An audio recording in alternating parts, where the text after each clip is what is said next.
सुनो मेरे प्रिय बच्चे, मैं वह हूं जो सृष्टि के प्रत्येक कण में व्याप्त है। मैं वह हूं जिसकी श्वास में यह ब्रह्मांड चलता है। मैं वह हूं जो तुम्हारे जन्म से पहले भी था और तुम्हारे आखिरी श्वास के बाद भी रहूंगा।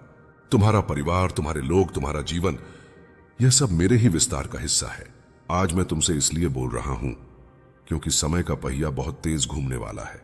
तुम्हारे परिवार के चारों ओर एक ऐसी ऊर्जा का जाल बन गया है जो तुम देख नहीं पा रहे।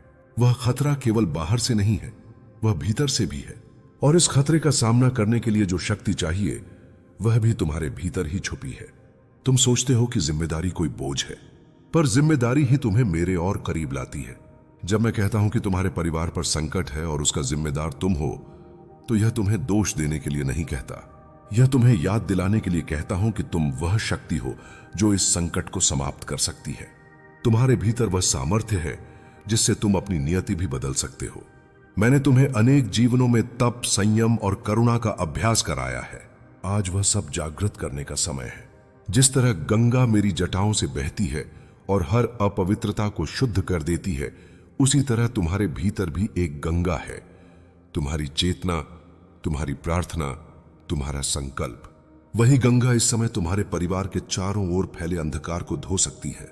बेटा, संकट कभी भी बिना संकेत के नहीं आता। जब घर में बेचैनी बढ़े, जब रिश्तों में दूरियां बढ़ें, जब अचानक घटनाएं होने लगें, यह सब संकेत हैं। यह संकेत हैं कि ऊर्जा असंतुलित हो रही है। इस असंतुलन को संतुलित करने वाला केवल वही हो सकता है जो जागृत है। और अभी तुम्हें जागृत होना है। तुम्हें यह समझना होगा कि शक्ति केवल बाहरी साधनों से नहीं आती। माला जपने से, पूजा करने से, दीप जलाने से शक्ति नहीं आती, बल्कि तुम्हारे हृदय में जो नीयत है उससे आती है। तुम्हारी नीयत शुद्ध हो, तुम्हारी दृष्टि साफ हो, तुम्हारा संकल्प दृढ़ हो, तो मेरा आशीर्वाद स्वतः तुम्हारे जीवन में उतर आएगा। तुम्हारे परिवार की रक्षा के लिए तुम्हें 3 बातें करनी होंगी: भय को त्यागना, सत्य को स्वीकारना और संकल्प लेना। भय को त्यागोगे तो तुम्हारा मन साफ होगा, सत्य को स्वीकारोगे तो तुम सही कदम उठाओगे, और संकल्प लोगे तो तुम्हारे भीतर मेरी ऊर्जा प्रवाहित होगी। तुम्हारा परिवार जिन उलझनों में फंसा है वह केवल कर्मों का खेल है। कुछ कर्म तुम्हारे हैं, कुछ तुम्हारे पूर्वजों के। यह कर्मों का ऋण अब समाप्त करना होगा। इस ऋण को समाप्त करने का उपाय तप है, दान है और निष्ठा है। जब तुम अपनी किसी छोटी आदत को छोड़ते हो, किसी जरूरतमंद को बिना अपेक्षा के सहायता करते हो और अपने घर में सत्य, अहिंसा और प्रेम को स्थापित करते हो, तो कर्मों के ऋण चुकने लगते हैं। मैं तुम्हारे साथ हूं। जब तुम अपने घर के आंगन में दीप जलाओ, जब तुम अपने माता पिता या बच्चों के सिर पर हाथ रखो, जब तुम अपने घर के किसी कोने में बैठकर मेरे नाम का स्मरण करो, तो समझो मैं वहां उपस्थित हूं। मेरा त्रिशूल केवल विनाश का प्रतीक नहीं है, वह सुरक्षा का भी प्रतीक है। मेरा डमरू केवल नाद नहीं है, वह तुम्हारे भीतर की चेतना को जगाने की ध्वनि है। बेटा, संकट का मतलब अंत नहीं होता, संकट का मतलब है परीक्षा। और जो परीक्षा पार कर लेता है वह और अधिक शक्तिशाली हो जाता है। तुम्हारे परिवार पर जो खतरा है वह तुम्हें तोड़ने के लिए नहीं, बल्कि तुम्हें खड़ा करने के लिए आया है। मैं तुम्हारे साथ चलूंगा, पर पहला कदम तुम्हें ही उठाना होगा। तुम्हें यह करना होगा, हर सुबह 5 मिनट अपने हृदय पर हाथ रखकर यह कहना: हे महादेव, मैं अपने परिवार की रक्षा के लिए आपके आशीर्वाद को आमंत्रित करता हूं। मेरे भय को दूर करो, मेरी शक्ति को जागृत करो। यह साधारण प्रार्थना नहीं होगी, यह तुम्हारे भीतर से उठी हुई पुकार होगी। और मैं ऐसी पुकार को अनसुना नहीं करता। मैं तुम्हें याद दिला दूं, मैं केवल पहाड़ों पर नहीं रहता, मैं तुम्हारे घर में भी हूं, तुम्हारे मन में भी हूं। जब तुम सत्य बोलते हो, मैं तुम्हारे शब्दों में हूं। जब तुम प्रेम करते हो, मैं तुम्हारे स्पर्श में हूं। जब तुम किसी का दर्द बांटते हो, मैं तुम्हारी आंखों में हूं। समय आ गया है कि तुम अपने परिवार को केवल भौतिक सुरक्षा ही नहीं, बल्कि आध्यात्मिक सुरक्षा भी दो। घर में क्रोध, द्वेष और तकरार को दूर करो। अपने घर के बच्चों को, माता पिता को, जीवन साथी को, सभी को यह भरोसा दो कि तुम उनके साथ हो। और फिर मेरा नाम लो, मेरा स्मरण करो। मैं उस पल उनके चारों ओर अपनी अदृश्य त्रिशूल रक्षा बना दूंगा। तुम्हें अब यह भी समझना होगा कि तुम्हारे कर्मों का असर केवल तुम्हारे ऊपर नहीं, पूरे परिवार पर पड़ता है। तुम्हारा क्रोध, तुम्हारा लोभ, तुम्हारी वाणी, सब ऊर्जा बनकर घर में फैलती है। इसलिए अब तुम्हें अपनी ऊर्जा को पवित्र बनाना होगा। मैं जानता हूं यह सब आसान नहीं है, पर जो मेरे शरण में आता है वह कभी असहाय नहीं रहता। तुम बस एक संकल्प लो, मैं अपने परिवार को इस संकट से बचाऊंगा। मैं अपने कर्मों से, अपने विचारों से, अपनी नीयत से अपने घर को पवित्र बनाऊंगा। यही संकल्प तुम्हारा कवच बन जाएगा। बेटा, हर रात सोने से पहले यह सोचो कि तुम्हारा दिन कैसा रहा, किस बात में तुमने सत्य का साथ दिया, कहां तुमने किसी का भला किया। यह आत्मचिंतन तुम्हारे जीवन को बदल देगा। यह तुम्हारे चारों ओर ऐसी शक्ति पैदा करेगा जिससे कोई भी नकारात्मकता टिक नहीं पाएगी।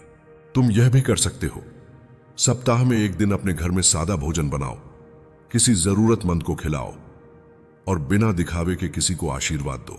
यह छोटे छोटे कदम हैं, पर यही सबसे बड़े यज्ञ हैं। मैं तुम्हें यह भी बता दूं, संकट चाहे कितना भी बड़ा हो, जब तक तुम्हारे भीतर करुणा और संकल्प है, वह तुम्हें नहीं तोड़ सकता। संकट का आकार बड़ा है, पर तुम्हारी आत्मा उससे भी बड़ी है। मैं तुम्हें यह संदेश इसलिए नहीं दे रहा कि तुम भयभीत हो जाओ। मैं यह संदेश इसलिए दे रहा हूं कि तुम जागृत हो जाओ। जो चेतावनी समय पर मिल जाए वही जीवन को बचा सकती है। और आज मैंने तुम्हें चेताया है। अब यह तुम्हारे हाथ में है कि तुम इस संकट को अवसर में बदलो। तुम्हारा परिवार तुम्हारी ओर देख रहा है। उनके भय को तुम अपनी दृढ़ता से शांति में बदल सकते हो। मैं हमेशा तुम्हारे साथ हूं। जब तुम गहरी सांस लो और मेरा नाम लो, तो समझो तुम्हारे चारों ओर मेरा आशीर्वाद घूम रहा है। जब तुम किसी को क्षमा करो, तो समझो तुम्हारे भीतर मेरा नीलकंठ प्रकट हो रहा है। जब तुम अंधकार में भी उम्मीद ढूंढो, तो समझो मैं तुम्हारे कंधे पर हाथ रखकर खड़ा हूं। मेरे प्रिय बच्चे, तुमने पहले भाग में जाना कि तुम्हारे परिवार पर संकट मंडरा रहा है और उसका भार तुम्हारे ऊपर है। अब मैं तुम्हें उस राह के बारे में बताऊंगा जिससे तुम इस अंधकार से बाहर निकल सको। यह राह केवल बाहरी उपायों से नहीं है, बल्कि तुम्हारे भीतर की शक्ति और जागृति से बनती है। तुम्हें यह समझना होगा कि संकट केवल तब तक डरावना होता है जब तुम्हारा मन भ्रमित होता है। मन का भ्रम दूर हो जाए तो संकट एक परीक्षा में बदल जाता है। परीक्षा जिसे पार करना तुम्हें केवल नई शक्ति ही नहीं देगा, बल्कि तुम्हें मेरी सच्ची उपस्थिति का अनुभव भी देगा। अब ध्यान से सुनो। संकट 3 प्रकार के होते हैं। पहला बाहरी संकट, दूसरा आंतरिक संकट और तीसरा कर्मों का संकट। बाहरी संकट तुम्हारे जीवन में परिस्थितियों से आता है, जैसे बीमारी, आर्थिक परेशानी, रिश्तों में दरार। आंतरिक संकट तुम्हारे अपने मन से उत्पन्न होता है, जैसे भय, मोह, लालच, द्वेष। और कर्मों का संकट तुम्हारे अतीत के कर्मों का फल होता है। यदि तुम केवल बाहरी संकट से लड़ते रहोगे पर अपने मन और कर्मों को नहीं बदलोगे, तो संकट लौट कर आएगा। इसलिए पहले अपने भीतर की लड़ाई को जीतना आवश्यक है। यह लड़ाई भय के विरुद्ध है, मोह के विरुद्ध है और अहंकार के विरुद्ध है। तुम्हें यह जानना होगा कि डर सबसे बड़ा शत्रु है। डर तुम्हें कमजोर बनाता है, तुम्हारी शक्ति को छीनता है। जब तुम अपने परिवार की रक्षा करना चाहते हो, तो पहले अपने डर को पहचानो और उसे त्यागो। डर को त्यागने का पहला कदम है अपने हृदय में यह विश्वास स्थापित करना कि मैं अकेला नहीं हूं, मैं महादेव का बच्चा हूं और मेरे साथ ब्रह्मांड की शक्ति है। दूसरी लड़ाई मोह के विरुद्ध है। मोह एक ऐसी शक्ति है जो तुम्हें वास्तविकता से दूर ले जाती है। मोह यह कहता है कि यह मेरा है, यह हमेशा रहेगा, मैं इसे खोना नहीं चाहता। पर वास्तविकता यह है कि सब कुछ अस्थाई है। इस संसार में कोई स्थायी नहीं है, न धन, न शक्ति, न रिश्ते। यह समझने से तुम्हारा मन मुक्त होगा और तुम अपने परिवार के लिए सही निर्णय ले सकोगे। तीसरी लड़ाई अहंकार के विरुद्ध है। अहंकार यह कहता है कि मैं सबसे अच्छा जानता हूं, मैं अकेले ही सब संभाल सकता हूं। उसको यह तुम्हें अकेला कर देता है और तुम्हें दिव्यता से अलग कर देता है। याद रखना, जब तुम अपने अहंकार को छोड़ दोगे, तभी मैं तुम्हारे भीतर प्रवेश कर पाऊंगा। अहंकार का त्याग ही एक ऐसा द्वार है जिससे तुम्हारा संकल्प और शक्ति उत्पन्न होती है। अब मैं तुम्हें बताऊं कि कैसे इस लड़ाई को जीतना है। पहले अपने परिवार के लिए एक साधारण नियम बनाओ। यह नियम है, हर दिन अपने परिवार के लिए 5 मिनट केवल प्रार्थना में लगाओ। यह प्रार्थना केवल शब्दों की नहीं होगी, बल्कि तुम्हारे हृदय की पुकार होगी। जब तुम प्रार्थना करते हो, तो उस समय अपने पूरे ध्यान से मेरे नाम को धारण करो।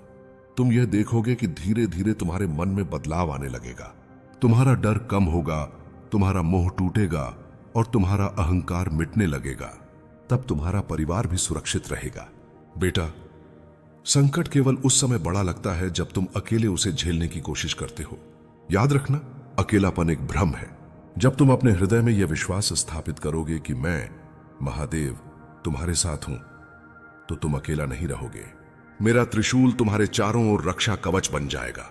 मैं तुम्हें यह भी बता दूं कि संकट को दूर करने के लिए तुम्हें 3 शक्तियां विकसित करनी होंगी: धैर्य, साहस और त्याग। धैर्य तुम्हें स्थिति को सही दृष्टि से देखने की शक्ति देगा। साहस तुम्हें डर के सामने खड़ा रहने की शक्ति देगा। त्याग तुम्हें अपने अहंकार और मोह से ऊपर उठने की शक्ति देगा। जब तुम इन 3 शक्तियों को अपनाओगे तो तुम्हारा परिवार संकट में भी सुरक्षित रहेगा। और यह सुरक्षा केवल बाहरी नहीं होगी बल्कि आंतरिक होगी। एक ऐसी सुरक्षा जो समय और परिस्थिति से प्रभावित नहीं होती। मेरे प्रिय, याद रखो कि संकट एक दरवाजा है। उस दरवाजे के पीछे तुम्हारा परिवार नहीं, तुम्हारा भाग्य है। और तुम ही वह कुंजी हो जो उस दरवाजे को खोल सकता है। यह कुंजी तुम्हारे कर्मों में है, तुम्हारी नीयत में है और तुम्हारे हृदय में है। अब यह तुम्हारे हाथ में है कि तुम इस कुंजी को पकड़ोगे या छोड़ दोगे। मैं तुम्हें चेतावनी दे चुका हूं, तुम्हें मार्ग दिखा चुका हूं। अब कदम उठाने की जिम्मेदारी तुम्हारी है। तुम्हें यह भी याद रखना होगा कि संकट हमेशा नकारात्मक नहीं होता। संकट एक अवसर है। अवसर अपने भीतर की शक्ति को पहचानने का, अपने परिवार को एकजुट करने का और अपने जीवन को बदलने का। तुम्हारे भीतर पहले से ही वह शक्ति है जो इस संकट को हर सकती है। तुम्हें केवल उसे पहचानना है, जगाना है और संकल्प लेना है कि तुम अपने परिवार की रक्षा करोगे, चाहे जो भी हो। बेटा, मैं तुम्हें केवल चेतावनी नहीं दे रहा, मैं तुम्हें यह वचन दे रहा हूं, अगर तुम मेरे बताए मार्ग पर चलोगे, अपने भय, मोह और अहंकार को त्याग दोगे, तो मैं तुम्हारे परिवार को इस संकट से निकाल दूंगा। मैं तुम्हारे साथ खड़ा रहूंगा, तुम्हें मार्ग दिखाऊंगा और तुम्हारे हृदय में शक्ति का संचार करूंगा। याद रखो, संकट एक चुनौती है, लेकिन चुनौती का सामना करने वाला वही विजेता है जो अपने भीतर की शक्ति को पहचानता है। और मैं तुम्हें यह शक्ति दे सकता हूं यदि तुम उसे स्वीकारो। अब उठो, अपने भीतर की शक्ति को पहचानो, संकल्प लो और अपने परिवार को उस संकट से बचाओ जिसका जिम्मेदार केवल तुम हो। मैं तुम्हारे साथ हूं, मैं तुम्हें छोड़ूंगा नहीं। हर हर महादेव।